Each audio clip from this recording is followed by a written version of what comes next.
Selamat pagi semua para pedagang pasar pada pagi hari ini. Selamat bertemu pada pagi hari ini dan semoga kita senantiasa diberi kesehatan yang luar biasa.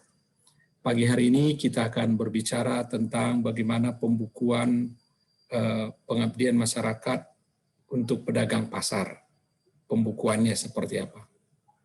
Kami dari Universitas Telkom ingin menyampaikan hal ini agar kita memahami lebih jauh terkait dengan pembukuan pedagang pasar. Pertama, bahwa pengertian pembukuan pasar itu adalah hal yang penting sebagai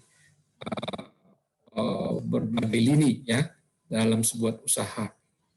Kenapa? Karena pembukuan ini terkait erat dengan masalah keuangan dan kelangsungan dari sebuah usaha. Kemudian membuat catatan yang lengkap, ya baik itu secara cash flow, uang masuk, uang keluar, catatan omset harian, mingguan atau juga bulanan, dan juga catatan pembelian usaha Anda. Kemudian yang ketiga, perlu kita pahami bahwa tidak peduli seberapa besar, seberapa kecil usaha Anda, tapi jika Anda sudah memulai pencatatannya dengan baik, ya tentunya suatu hari jika usaha Anda menjadi usaha yang besar, amin, nah, maka Anda sudah terbiasa dengan gambaran-gambaran dan juga catatan-catatan yang dibutuhkan. Nah, ini contoh nih yang sangat sederhana. Misalkan ada toko X begitu ya, XYZ gitu ya. Pembukuan di bulan Mei misalkan saja 2016 begitu ya. Ada debitnya pembayaran kios aman, namanya kios aman, ada debit, kemudian saldonya 1 juta begitu ya. Tanggal 2-nya pembelian buah malang, berarti ada kredit. Nah, 723. Nah, kita kurangkan menjadi 277. Kemudian pembelian lagi, maka 234, dapatlah dia 43. Kemudian ada lagi pembayaran kios budi, ya. Jadi dari kios budi adalah pembayaran, berarti kita mempunyai pendapatkan keuangan, ya. Sehingga 652 misalkan, berarti 652 ditambah dengan 43.695. Ini sederhananya, ya sederhananya. Sehingga jumlahnya 1652 itu adalah terdiri dari saldo dengan kredit 957 tambah dengan 695. Nah, kira-kira beginilah pembukuannya. Jadi nggak usah berpikir panjang dan juga berpikir terlalu rumit ya mengatakan bagaimana sebenarnya pencatatan keuangan secara sederhana. Ini proses akuntansinya. Akuntansi itu masalah pencatatan, ya masalah pencatatan.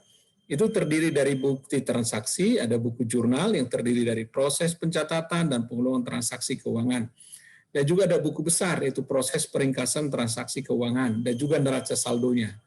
Terdiri dari apa? Ada proses persiapan menyusunan laporan keuangan. Jadi ada neraca saldo seperti tadi yang sudah kita buatkan.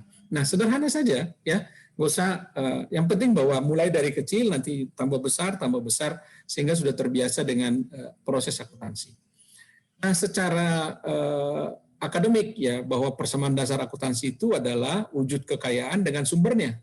Jadi kalau wujud kekayaan ditulis dengan aktiva, sumber kekayaan itu utang tambah modal, itu kekayaan. Berarti kalau Anda berutang, ya tentu berutang karena dipercayai ya. Itulah kekayaan Anda. Dan juga mungkin berutang itu kalau orang memberikan pinjaman Anda berutang atau bank memberikan pinjaman berutang karena Anda punya aset kan, punya aset ya. Aset itulah yang akan kita gunakan selalu sebagai pengukur sumber kekayaan kita. Ditambah modal, ya modal cash gitu kan, ataukah modal rumah, atau juga modal pabrik, atau juga modal bahan baku dan seterusnya. Ya.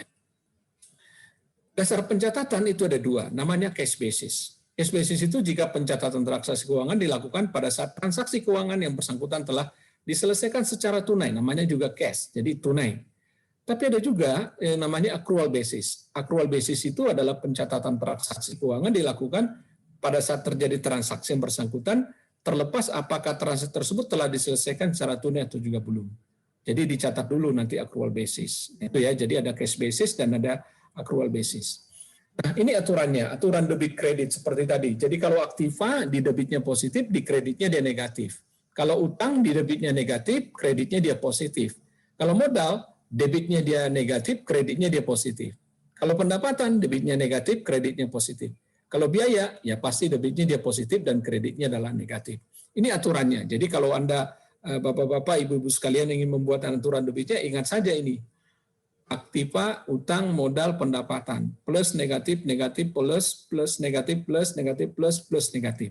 Jadi yang di atas dan di bawah plus, negatif, sisanya adalah negatif, plus. Terdiri dari mana?